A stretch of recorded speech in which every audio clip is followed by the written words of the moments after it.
मित्रांनो, स्वाध्याय 1.6 मधील 5 नंबरचं हे गणित आहे आणि यामध्ये प्रश्न असा विचारलेला आहे की चौरस, वर्तुळ, त्रिकोण यामध्ये कोणता अंक आहे? पहा, हा चौरस आहे, हे पहा हे वर्तुळ आहे आणि हा त्रिकोण आहे.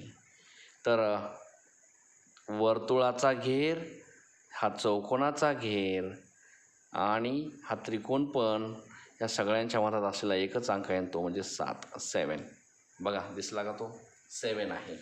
आणि इथे ऑप्शनमध्ये सी हा आपलं उत्तर आहे. 7 नंबर.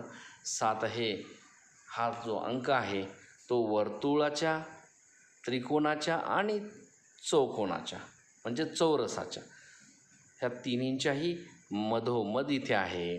म्हणून हा त्याचं उत्तर आहे की 7 हा अंक. अशा प्रकारे हे उत्तर, हा प्रश्न फार सोपा होता. त्यानंतर नेक्स्ट प्रश्न बघूया. चला याला लिहून घ्या व्यवस्थितपैकी, पुढे जाऊ आपण.